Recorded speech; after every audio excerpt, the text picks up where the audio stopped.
এরকম আমাদের আজকের ভিডিও টপিক হচ্ছে একজন পুলিশ বাহিনীর একজন সদস্য বা কর্মকর্তার আয়কর রিটার্ন কিভাবে আমরা সাবমিট করতে পারি। আমাদের এই চ্যানেলটিকে দয়া করে সাবমিট করে দিবেন। আমাদের এই চ্যানেলে আয়কর রিটার্ন সংক্রান্ত সকল ধরনের ভিডিও আপনারা পাবেন এবং আইসিটি, হেলথ এবং পরিবেশ বিষয়ক নানা ধরনের ভিডিও আমরা আপলোড করব। আমাদের সাথে থাকুন, লাইক, কমেন্ট, শেয়ার করে। তো আমরা প্রথমেই যে ব্যক্তির আয়কর রিটার্নটা সাবমিট করব ওনার টিন নাম্বার এবং পাসওয়ার্ড দিয়ে আমরা নির্দিষ্ট পোর্টালে লগ ইন করে ফেলবো। তারপর রেগুলার ই রিটার্ন এটাতে ক্লিক করব। ক্লিক করার পর heads of income, income from employment এটা সিলেক্ট করব। যদি ওনার ট্যাক্স এক্সেম্পটেড কোনো ইনকাম থেকে থাকে তাহলে ইয়েস, না থাকলে নো দিয়ে আমরা continue. Location of main source of income ওই পুলিশ বাহিনীর ওই সদস্যের পোস্টিং যেখানে, এটা উনি সিটি কর্পোরেশনের বাইরে, এই জন্য এনি আদার এরিয়া। ওনার টোটাল গ্রস ওয়েলথ 50 লাখ টাকার উপরে, ইয়েস। ওনার গাড়ি আছে, ইয়েস। মোটর কার, এটা মোটরসাইকেল হোক আর 4 চাকার বা 3 চাকার যে কোনো গাড়ি হোক। Have house property in any city corporation, yes. এটা স্কোয়ার ফিটে 1800 স্কোয়ার ফিট। কন্টিনিউ দিয়ে আমরা সামনে চলি। তারপরে ইনকাম ফ্রম এমপ্লয়মেন্ট, এখানে এমপ্লয়মেন্ট টাইপ এটা আমরা সিলেক্ট করব। ওনাদের পুলিশ বাহিনীর সদস্যদের বেতন হয় government pay scale payment through আইবাস plus plus, এটাতে ক্লিক করবো আমরা। Name of the office Bangladesh police, designation উনি হচ্ছেন assistant sub inspector. Basic pay কত? বেসিক পে 12 মাসে 2,55,720, 2,55,720। House rent 1,02,288, 1,02,000, 102288, 102288। ওকে। মেডিকেল অ্যালাউন্স 18,000 টাকা, প্রতি মাসে 1500 টাকা করে। বাংলা নববর্ষের ভাতা হচ্ছে বাংলা নববর্ষের ভাতা 4262, 4262, 4262। এটা হচ্ছে বেসিকের 20%। ফেস্টিভ্যাল অ্যালাউন্স, ঈদ উৎসব বা পূজা পার্বণ দুইটা ফুল বোনাস, এটা 42,620 টাকা। ওকে। তারপর আর কি স্পেশাল পে, ওই যে বিশেষ প্রণোদনা যেটা সরকার দিত 5% আগে, 12,786 টাকা।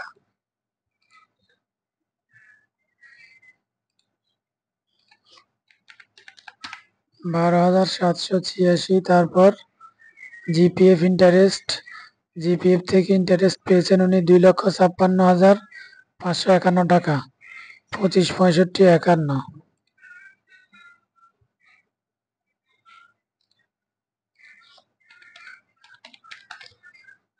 2,56,551।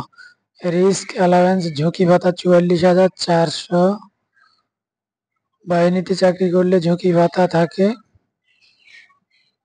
44,400। আমরা দেখি এটা কই, যদি না থাকে তাহলে আমরা বসিয়ে নিতে হবে।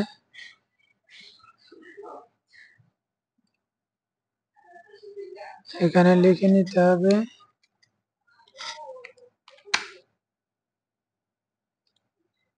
রিস্ক অ্যালাউন্স 44,400 টাকা। 44,000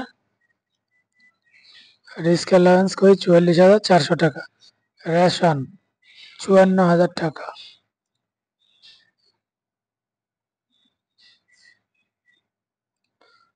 রেশন 54,000 টাকা। মোটামুটি ভাতা যা যা ছিল আমরা সবকটা এন্ট্রি করেছি। এখানে 9 ধরনের ভাতা, আমরা দেখি ঠিক আছে কিনা।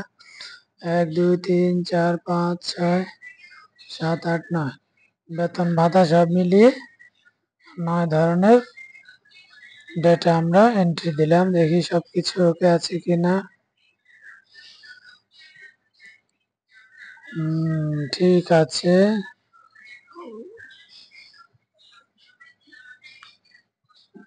3,55,526 টাকা হচ্ছে ট্যাক্সেবল। ওনার টোটাল ইনকাম 7,90,627, কর ছাড় পেয়েছেন উনি ট্যাক্স এক্সেমটেড ইন অ্যামাউন্ট, করমুক্ত আয় হচ্ছে 4,35,101 টাকা।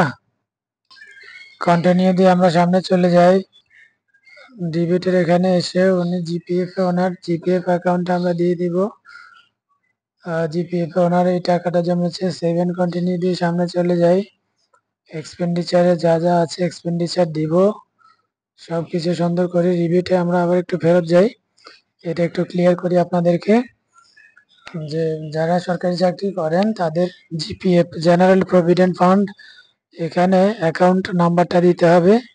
যদি নতুন অ্যাকাউন্ট না পাওয়া যায় তাহলে পুরাতন অ্যাকাউন্ট, তা না পাওয়া গেলে অন্তত প্রভিডেন্ট ফান্ড নাম্বার থাকে প্রত্যেকের, এটা দিতে হবে। আর এখানে যে টাকাটা বসবে এটা হচ্ছে গত অর্থ বছর 2024-এর 1 জুলাই থেকে 2025-এর 30 জুন পর্যন্ত প্রভিডেন্ট ফান্ডে যে টাকাটা জমেছে, মানে 12 মাসে যে টাকাটা কর্তন করা হয়েছে ওই টাকাটা আমরা এখানে এন্ট্রি দিব। তারপর প্রাধান্য তহবিল এবং গ্রুপ ইন্স্যুরেন্স থাকলে ওই কত টাকা কাটে 12 মাসে টোটাল, এটা এখানে বসাবো। আরো যদি ইন্স্যুরেন্স থাকে, ডিবিএস থাকে, সঞ্চয়পত্র থাকে, এফডি সঞ্চয়পত্র থাকে, এখানে যা যা আছে এগুলোর কোনো একটাই যদি থাকে, জাকাত ফান্ডে যদি দান করে থাকেন, ইউনিভার্সাল পেনশন স্কিম যদি থাকে, অন্য কোনো কিছু থাকে যেটা রিবেট যোগ্য, তাহলে এগুলো ফিল আপ করে আমরা সেভ এন্ড কন্টিনিউ দিয়ে চলে যাব। এক্সপেন্ডিচার এখানে যে খাওয়ার খরচ, কাপড় চোপড়ের খরচ, এখানে যে বাসা ভাড়া, তারপর ওই যে গাড়ির মেরামত খরচ, হাউস অ্যান্ড ইউটিলিটি এক্সপেন্সের এখানে ইলেকট্রিসিটি বিল, গ্যাস, পানি, ময়লা, এগুলার bill, mobile bill, internet bill, TV channel এবং সাবস্ক্রিপশন হচ্ছে এই যে যেমন আকাশ, হইচই, এরকম ওটিটি প্ল্যাটফর্ম থাকে, এগুলো সাবস্ক্রিপশন, বা ইউটিউব হতে পারে, ফেসবুক, মানে অনলাইনে কোনো কিছু সাবস্ক্রিপশন থাকলে ওখানে কত টাকা ব্যয় হয়েছে সব মিলে। এডুকেশন এক্সপেন্স যদি বাচ্চা কাচ্চা বা যে ব্যক্তির আয়কর রিটার্ন আমরা সাবমিট করছি ওনার ইনকামের অধীন যদি কারো পড়াশোনা চলে সেই খরচটা। Festival and other special festival খরচ এখানে দিয়ে দিব। দান করে যদি থাকেন, কোনো দান থাকলে ফিলান্থ্রপির এখানে, এনি আদার এক্সপেন্স, যেমন এখানে অন্য কোনো এক্সপেন্স থাকলে, যেমন এই লোকের অন্য কোনো এক্সপেন্স কি পেইড ফর বিল্ডিং কনস্ট্রাকশন, ওনার বাড়ি নির্মাণ হচ্ছে এই জন্য এখানে এই টাকাটা আমরা উল্লেখ করেছি। যদি কোনো ট্যাক্স, অগ্রিম ট্যাক্স, সোর্স ট্যাক্স এগুলো দিয়ে থাকে তাহলে এখানে আমরা এটা উল্লেখ করব। তারপর আমরা সেভ এন্ড কন্টিনিউ দিয়ে সামনে চলে যাব। যদি আগের বছর উনি অনলাইনে আয়কর রিটার্ন দিয়ে থাকেন তাহলে ইম্পর্টেন্ট অটোফিল দিলে এখানে অটোমেটিক সব চলে আসবে। আসার পর ওনার অকৃষি সম্পদগুলো আমরা সব এখানে সুন্দর করে এন্ট্রি দিব। তারপর এগ্রিকালচারাল প্রপার্টি থাকলে এখানে এন্ট্রি দিব। Financial asset, share, debenture, bond, security যেগুলো থাকলে এন্ট্রি দিব। যেমন ওনার বিও অ্যাকাউন্ট আছে এগুলো আমরা এখানে এন্ট্রি দিয়েছি। প্রভিডেন্ট ফান্ডে ওনার চাকরির শুরু থেকে 30 জুন 2025 পর্যন্ত কত টাকা জমেছে টোটাল সুদ সহ সব টাকা আমরা এখানে বসাতে হবে অবশ্যই। তারপরে যে ওনার মোটর কার আছে কিনা ওটা আমরা উল্লেখ করেছি এখানে। যদি গাড়ির নাম্বার না থাকে তাহলে অন টেস্ট, যেহেতু ওনার গাড়ির নাম্বারটা আমরা পাইনি, উনি রেজিস্ট্রেশন নাম্বার পায়নি, তো অন টেস্ট থাকলে রেজিস্ট্রেশন নাম্বার বসাতে হবে। স্বর্ণ কত ভরি আছে এগুলো উল্লেখ করবেন দাম সহ। Furniture, electronic and electric item যা যা আছে এগুলো দাম সহ।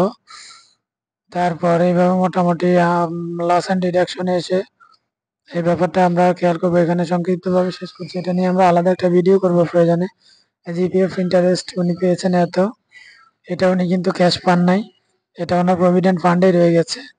তো এটা যদিও উনি ক্যাশ পান নাই কিন্তু আমাদের এখানে ইনকামে এই টাকাটা হিট করেছে, তার কারণে এটা আমাদের যেন ডিফারেন্স জিরো করতে ইজি হয়, আমরা আদার আউটপুটে ডিডাকশন যেটা এটাতে এখানে দেখিয়ে দিব। জিপিএফ এ যে টাকাটা কেটেছে ওটাও এখানে দেখাতে হবে। প্রাধান্য তহবিলে যেটা কেটেছে এখানে দেখাতে হবে। গ্রুপ ইন্স্যুরেন্স এখানে, আরো কোনো ডিডাকশন, লস, এক্সপেন্স এগুলো থাকলে এখানে উল্লেখ করতে হবে। Other receipt, I spend my cash in hand of last year, উনি তা ওনার গত বছরে যে ক্যাশ ইন হ্যান্ড ছিল 10 লাখ টাকা, এটা উনি খরচ করে ফেলেছেন পেইড ফর বিল্ডিং কনস্ট্রাকশনে। ওনার net wealth of previous income year এত, আমরা যাক ডিফারেন্স জিরো না হলে ডিফারেন্স জিরো করে দিব, আর সুন্দর করে যেন উল্টাপাল্টা না হয় কোনো কিছু। সেভ এন্ড কন্টিনিউ দিয়ে সামনে যাই। সামনে গেলে দেখবো আমরা ট্যাক্স এন্ড পেমেন্টে কি অবস্থা, ওনার কোনো ট্যাক্স আসে কি না। হ্যাঁ, ওনার যে ট্যাক্স এসেছে মূলত 276 টাকা রেগুলার ইনকামের জন্য। তো অন ইনভেস্টমেন্ট উনি কর ছাড় পেয়েছেন ৯,৬০০ টাকা, মিনিমাম ট্যাক্স আসে ওনার ৩,০০০ টাকা। তো আমরা এখানে একটা বিষয়, আজ পর্যন্ত গত অগাস্টের ৪ তারিখে আয়কর রিটার্ন সাবমিট করা শুরু হয়েছে অনলাইনে, আজকে অক্টোবরের ১ তারিখ, প্রায় ২ মাস হতে চললো। এই ব্যক্তির এই সমস্যাটা নিয়ে আমরা এনবিআর এ কয়েকবার কল দিয়েছি, উনি নিজেও কল দিয়েছেন। ওরা বারবার আমাদেরকে বলেছে যে হ্যাঁ আমরা সব ঠিক করে ফেলেছি। এই লোকের কাজ আমরা ১.৫ মাস আগে রেডি করে রেখেছি। ওনার প্রভিডেন্ট ফান্ড থেকে উনি ৯,৬০০ টাকা রিবেট পাচ্ছেন, আর ওনার ট্যাক্স এসেছে মাত্র ২৭৬ টাকা। আর ওনার ইনকাম লোকেশন অনুযায়ী ট্যাক্স আসে ৩,০০০। তাহলে তো হিসাবে কি, উনি যেহেতু ট্যাক্স রিবেট পেয়েছেন ৯,৬০০, ওনার তো ট্যাক্স পরিশোধ করার কথা না। এই পেয়াবলের এখানে জিরো আসার কথা, কিন্তু এটা জিরো হচ্ছে না। আমরা এনবিআর এ কয়েকবার সুন্দরভাবে বলেছি, ওনার টিন নাম্বার দিয়েছি, মোবাইল নাম্বার দিয়েছি। উনি নিজে পুলিশের এএসআই, ওই ভদ্রলোক নিজেও কয়েকবার কল দিয়ে কথা বলেছেন, গতকাল কথা বলেছেন। তো আমি পরে ওই ভাইকে বললাম যে ঠিক আছে, আমরা আপনার ডেটাগুলো নতুন ভাবে আবার এন্ট্রি দিয়ে দেখবো। এই যে আপনাদের আজকে আমরা ওনার ডেটাগুলো নতুন ভাবে এন্ট্রি দিয়েছি, কিন্তু যেই লাউ সেই কদু, এখানে আসলে আমাদের কোনো ভুল নাই, এটা এনবিআর এর অ্যালগোরিদম জনিত সমস্যা। যাই হোক, ওনারা কাজ করে যাচ্ছেন, কাজ করতে থাকুক। যতদিন নাগাদ ওনারা ওনাদের এটা ঠিক না করবেন, এখানে পেয়েবলে জিরো আসবে না। আর আমরা এই ব্যক্তির আয়কর রিটার্নও সাবমিট করতে পারবো না। যদি এই আয়কর রিটার্ন সাবমিট করতে হয়, তাহলে ওনাকে ৩,০০০ টাকা পে করতে হবে। সবাই ভালো থাকবেন। আশা করি আমাদের এখানে অথেন্টিক নানান বিষয় নিয়ে, আয়কর রিটার্নের, আইসিটি, নানান স্কিল নিয়ে আমরা ইনশাআল্লাহ ভিডিও আপলোড করব ধীরে ধীরে। আর আমাদের একটা প্রিমিয়াম কোর্স আছে আয়কর রিটার্নের, আপনারা ওই কোর্সটি কিনতে পারেন। সেখানে আপনারা প্রশ্ন করার সুযোগ পাবেন, আমাদেরকে রেকর্ডেড কোর্স যদিও, কিন্তু আমাদেরকে ভায়া হোয়াটসঅ্যাপ বা ওভার ফোন কল করলে, টেক্সট করলে আমরা সকল সমস্যার সমাধান করে দিই, এবং আমরা আয়কর রিটার্ন নিয়ে কাজও করি। কারো যদি জিরো ট্যাক্স বা ট্যাক্সেবল রিটার্ন হয়, তাহলে আমাদের সাথে যোগাযোগ করবেন। ভালো থাকবেন। আসসালামু আলাইকুম। আমাদের ভিডিও ডেসক্রিপশনে মোবাইল নাম্বার দেওয়া থাকবে।